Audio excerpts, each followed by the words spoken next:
বান্ধবীদের সাথে দেখা হলে কখন যে সময় চলে যায় বোঝাই যায় না। এই যে আজকে অনেক দিন পর বান্ধবী বোন সবাই মিলে একসাথে হয়ে মন খুলে আড্ডা দিলাম। আর হ্যাঁ, আজকে আসলে খুব বেশি এনজয় করেছি আমরা। অনেক দিন পর সবাই একসাথে তো হয়েছি, এনজয় তো করবোই, স্বাভাবিক তাই না বলো?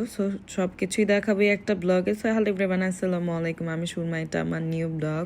আসলে ভিডিও করবো এই কথাটা মনেই থাকে না, যখনই মনে পড়ে তখন টুকটাক ক্লিপস নেই, তাছাড়া কোনো কিছুই নেওয়ার ইচ্ছে বা মন দুইটাই ছিল না। কথা আড্ডা সব কিছু মিলিয়ে এত সুন্দর সময় কেটেছে বলে বোঝানোর মতো না। তো আজকে প্রায় 1.5 মাস পর আমার বড় বোনের বাসায় যাচ্ছি। আমার ছেলে তো যখনই বনশ্রীতে যায় তখনই সে অনেক বেশি হ্যাপি হয়ে যায়, আর নিজের এলাকায় গেলে নিজের অনেক বেশি শান্তি লাগে। বিলিভ করবে না, যখনই আমি বনশ্রীতে যাই নিজের একটা ফিল হয়, নিজের এলাকায় নিজের শান্তি এমন একটা ফিল হয়, খুব ভালো লাগে। তো যাই হোক, কথা বলতে বলতে চলে আসলাম। আজকে খুব তাড়াতাড়ি এসেছি বোনের বাসায়, না হলে আমি সবসময় সন্ধ্যার পরেই আসি, কিন্তু আজকে আমার ইচ্ছে ছিল সবাই একসাথে হয়ে অনেকক্ষণ আড্ডা দিব, অনেক মজা করব। আলহামদুলিল্লাহ সেটা হয়েছে। তো বাসায় গিয়ে সাথে সাথে আমার বোন বলল খাবার খেতে বসে পর। আজকে মুরগি আর ডাল রান্না করেছিল। আর এখানে আমার বাগ্নের ঢং দেখছি যে এত পরিমাণে নাটক, কি ভাই রে ভাই, এগুলা কি বের হয় বাচ্চারা, আমি বুঝি না। আমাদের বাচ্চারা আমাদের থেকে এত বেশি পরিমাণ দুষ্ট বলে বোঝানোর মতো না। আমরা যে আমাদের জেনারেশনের যে মেয়ে ছেলেরা এগুলা তো এখন বড় হয়ে শুরু করেই, বলে বোঝানোর মতো না। আমাদের আপডেট যে ভার্সনগুলো বের হয়েছে, আমাদের বাচ্চা কাচ্চাগুলো এগুলো এত পরিমাণে দুষ্ট কেন, এত পরিমাণে বলে বোঝানোর মতো না। গাইস, বিলিভ করবা না, আমার তো পারি না। বাচ্চা কাচ্চা করে সবগুলো বেঁধে একসাথে রেখে দিই, তারপর রিল্যাক্স আমরা আড্ডা দিই।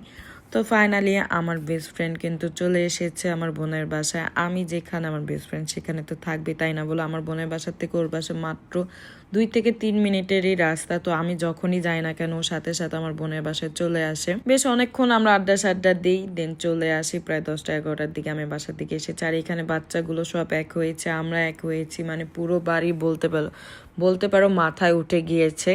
মাথায় উঠুক যেটাই হোক, বাট অনেকদিন পর সবাই একসাথে হয়েছি, এটাই অনেক। এর তো খাওয়া দাওয়া শেষ করে আমার বোন মজাদার একটা চা নিয়ে আসলো, সাথে বাগরখানি। এটাও এখন আমরা সবাই খেয়ে ফেলবো। খাওয়া দাওয়া, আড্ডা, হাসাহাসি সব কিছু মিলে আলহামদুলিল্লাহ সময়টা খুব বেশ মিষ্টি কেটেছে। এদিন আমরা অনেকজনে একসাথে হয়েছি, অনেক প্ল্যান করেছি, অনেক আড্ডা দিয়েছি, অনেক মজা করেছি। এই যে আবার খাবার নিয়ে সবাই বসে পড়েছে। আমার আরেকটা ফ্রেন্ডও চলে এসেছে। আসলে সবারই বাচ্চা কাচ্চা আছে, সবারই বাচ্চা কাচ্চার একটা প্যারা থাকেই মাথার মধ্যে। এই যে বেচারি একবার একটু বসে আড্ডা দেয়, আবার চলে যায় বাচ্চা দেখতে, দৌড়াদৌড়ি অবস্থায়। আড্ডা দেই, কিন্তু বাচ্চা নিয়ে আবার কিন্তু খুব বেশি টেনশনে থাকে। আর এই যে আমার ফ্রেন্ড আমার ছেলের এই খাবারগুলো চুরি করে খেয়ে ফেলতেছে। আমার ছেলে একটু নুডলস খায়, সেটাও তারা কেড়ে খায়া ফেলতেছে। এটা কোনো কথা? এমন খালা ওরা, কি আর বলবো বলো। দেন আবারও আমার বোন এখানে লুচি আর চিকেন নিয়ে আসলো, এগুলাও খেয়ে ফেললাম। দেন ফাইনালি রাত 10:30টার দিকে আমি এখন চলে যাব। আমার মেজো বোন থাকবে 2-3 দিন আরো, আমি থাকি না, আমি চলে আসছি, কারণ কোনো কিছুই নিয়ে যাইনি। আর আমার এখন কোথাও থাকতে একদমই ভালো লাগে না, তার জন্য এখন বাসায় চলে আসব। আসলে বাসায় আসার সময় খুব বেশি খারাপ লাগে, কারণ একসাথে খুব সুন্দর সময় কাটানোর পর যখন বোরিং হয়ে যায়, একা রাস্তায় চলে যাই, তখন ভালো লাগে না।